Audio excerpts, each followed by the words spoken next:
Hey guys, welcome back to the channel. Today we're going to be installing some front hubs on my 2.5 Swap NC1 with some bigger RX8 replacements. Let's get the car on the jack stands and let's get this install started. Got the car all secured on jack stands. Let's take off the front wheels. After you get the wheels off, you're going to want to get the brake system out of the way, including the full caliper and the rotor. This will all need to be removed. So let's take that off right now.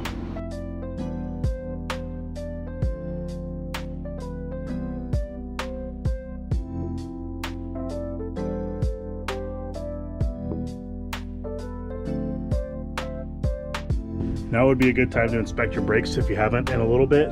G-lock pads looking pretty good still. I'm gonna lube up the slides when I put everything back together. Let's get the rest of the caliper assembly off and the rotor. Oh.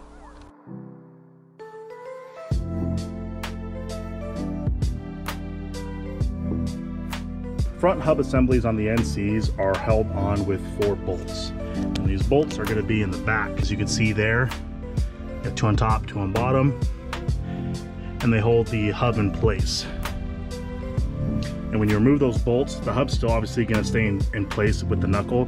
That's when you use a slide hammer. Let's get the 4 bolts in the back removed. We'll put the slide hammer on, and then this hub should be easily removed.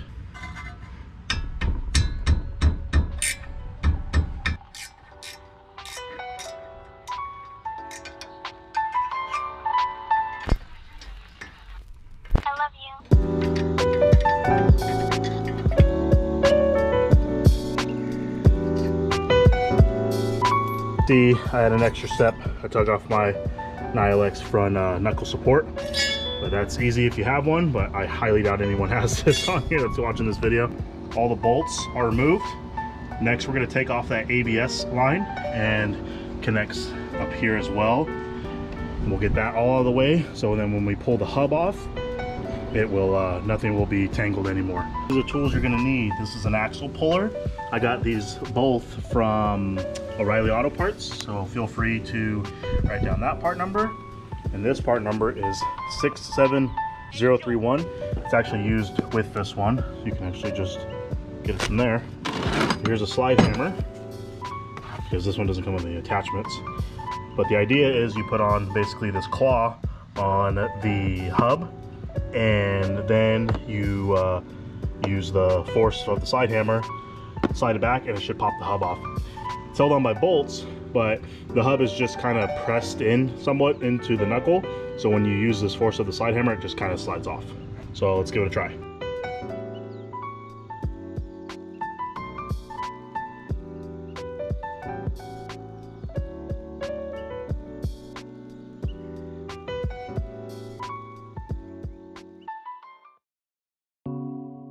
Alrighty, starting off, we have the RX8 unit on this side and unknown mileage on this NC1 hub, as the car has just about 219,000 miles on the chassis.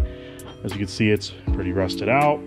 There actually was no bearing play, so that's good. Still spins good, but that's not what we're here for. We're here to upgrade to an RX8 hub, and it's going to be a little difficult on camera, but we do have a fairly significant size difference. Let me move the camera and see if we can catch that.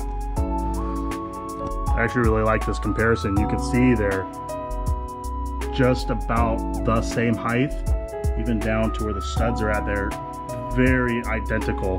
So you can see a lot of the characteristics of the hub are still the same, but the big difference is the width or diameter of the hub is bigger on the RX8. Now, there is a bit of controversy on why someone would want to do this upgrade, knowing that the thicknesses are just roughly about identical. You are getting a wider hub. You're getting a bigger diameter hub. That means less stress on the inners. It's going to spread that stress around and hopefully last you a little bit longer. These are not indestructible hubs. They will just hopefully last a little bit longer while doing, autocross, while doing road racing. For a normal street driven car, you're probably very okay with running stock hubs and just kind of replacing the stock ones. Now granted, they are not OEM hubs, they are Timken's. Timken is a very well-known brand. There's other brands on Rock Auto and other places you can shop, but I've always had good luck with Timken. I had basically all 4 corners done by Timken on my NA track car. And on this one, when I did the RX8, I actually, the RX8 rear hubs, I did go OEM, but for the front, I decided just to go Timken. I think I'll be okay. I forgot the most important part of this whole endeavor. People want to know how much the stuff's gonna weigh. So let's get the scale ready. Zeroed out, 5.8 pounds, 6.4 pounds. So a little bit of weight adding. Feel like I'm gonna have a better chance of saving these or lasting longer than my NC1 hubs. So take this information as you will. This is a very common upgrade for NCs. Now there is a little bit of debate as well that an NC2 hub, front hub is the same as an RX8. I don't specifically know, but there's a lot of research you can do on Miata.net, Facebook pages for the NCs. I bought these, I'm gonna put them in. I need new hubs anyways. So I'm gonna get back to the install and let's get back under the car.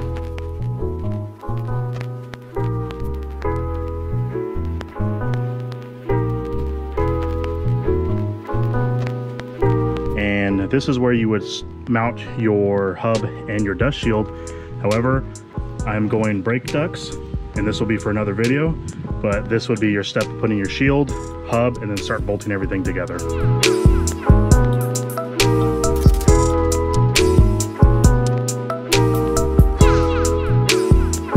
I basically got the front hub fully installed.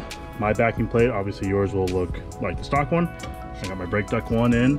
Obviously I had to do a little bit of extra. I had to put on my Nilex knuckle support back in. All my 14s are on, torqued. Put a little bit of thread locker on there as well. Everything feels great. Everything went together perfectly, so that's good. ABS sensors all back in.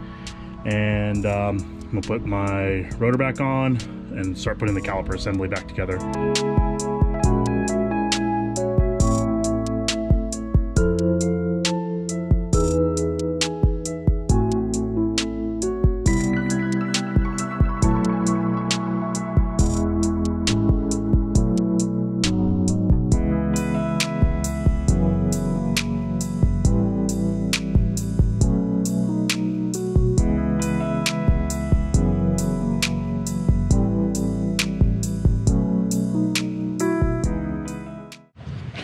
All right, and that is it.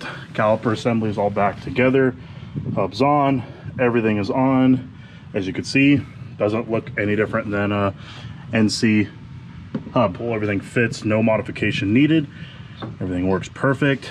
And slap your wheel back on, and then you're good to go.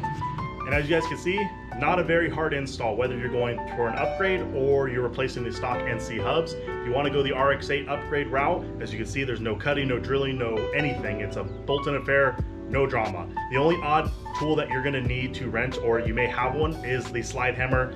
As you can see, it took a little bit of wax to get off, but if I would have put some PV Blaster on the back side of the hub, I bet it would have came off easier. And with that being said, I will catch you guys in the next video. Please leave a like, comment, have a good one.